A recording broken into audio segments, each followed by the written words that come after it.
So another thing that we have going on in our range that further separates the kites, or let's say defines the kites, is in our bow kites and our hybrid kites we have two kinds. We have ones with high sweep and ones with low sweep. And basically what I mean is high sweep is the amount of curve the leading edge has, and in the case of the bow, it puts the hang point much further aft than the root of the kite. And this has a lot of effect on what kind of performance you're going to get out of the kite. So the Nomad is a low sweep kite, which means that it's pretty upright. And right here you'll see the benefits of having a low sweep kite are faster turning, shorter D-power reach, meaning you're going to achieve D-power a lot quicker, and a more balanced bridle. It's easier to tune it because it's so upright.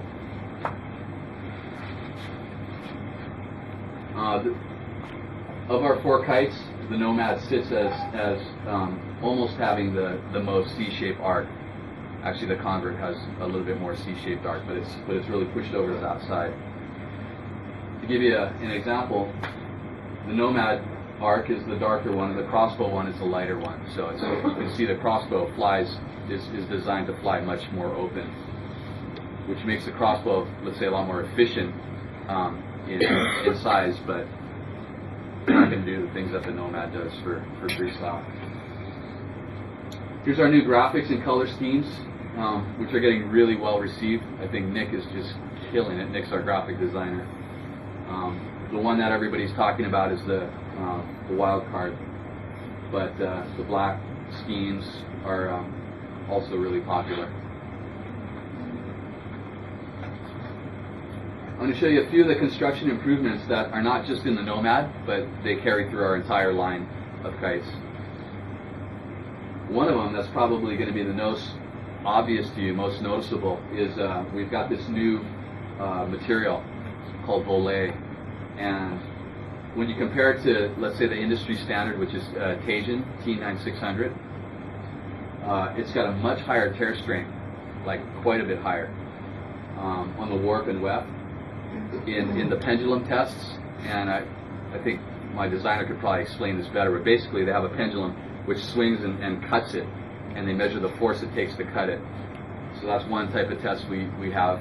The other one is just a pure tear strength, a tear test where they start a tear and they have these two things that continue the tear, and it's how much force it takes to tear it. These are some lab tests that we do, and manufacturer also does their own. We do ours. We compare notes.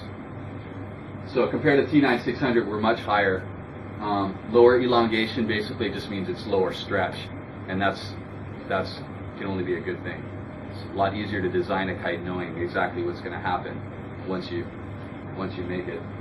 And the interesting thing to note that the results improve drastically. Like when you compare it to T9600, brand new, our results are much better. But after you wash it, like we wash it for, I don't know,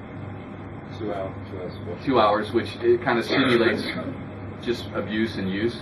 It gets thrown in a gnarly washing machine. With white tape. Yeah, it gets pummeled with a bunch of stuff. The results improve a lot after washing. In other words, it maintains its low elongation, low stretch, and it maintains its tear strength a lot better than the industry standard, which is T9600. So new material. Just a couple of small things worth noting. We've rotated our closing seam slightly aft to take it off of the load line. What happens a lot in kites is that when they crash, the arc opens straight up, and our seam was right on the bottom of that arc, and so every time the kites opened up, it was putting a lot of stress on that seam. You know, there was some stitch popping and some issues like that. So now we've rotated that seam out of the obvious load line. Another thing that's really cool is our main frontline bridle pulley is now being replaced by a stainless steel. We call it a bridle guide because it has no pulleys, has no working parts. Super bomb-proof, yet small and light. Okay, so on to the next, the crossbow.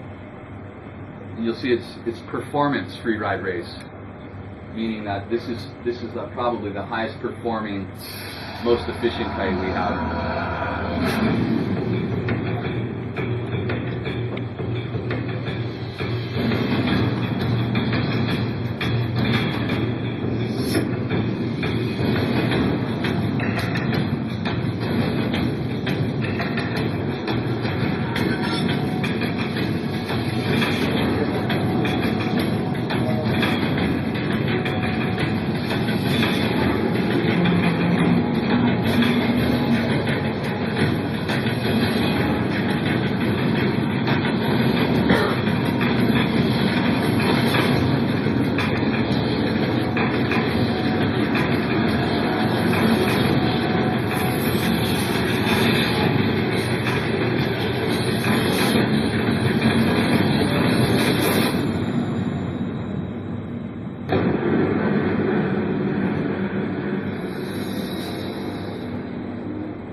So again, you can see that we've clearly positioned now the crossbow way into the race and speed, and we did a lot of design tweaks on it to actually make it more, make it faster and perform better in that category, and with really good results. I don't know if you remember Rob Douglas last year on his speed record attempt.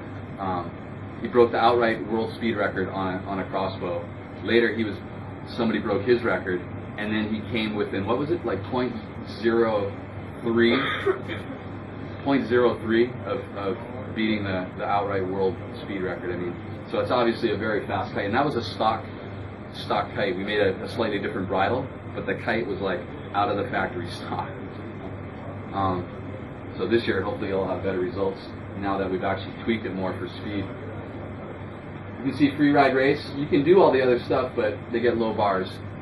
You know, we have better kites for all the other things. So if you're into racing, or if you're into just going fast, and you know, even just jumping, if you want high hang times and stuff, that's your kite.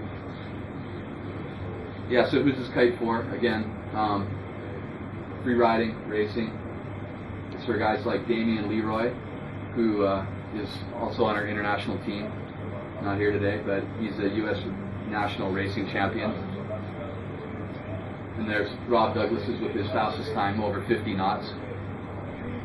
And also should be mentioned, Bruno Sroka from France is just killing it on the crossbow right now. And he's a guy that for sort of career reasons, he left Cabrinha and went to work for another brand. And then he got into course racing, and he's like, you know, he left the sponsor that was actually paying him money to come back to Cabrinha just so he could ride the crossbow, and now he's just winning everything. So it's clearly a contender in the racing scene. This is one of our ads for the crossbow.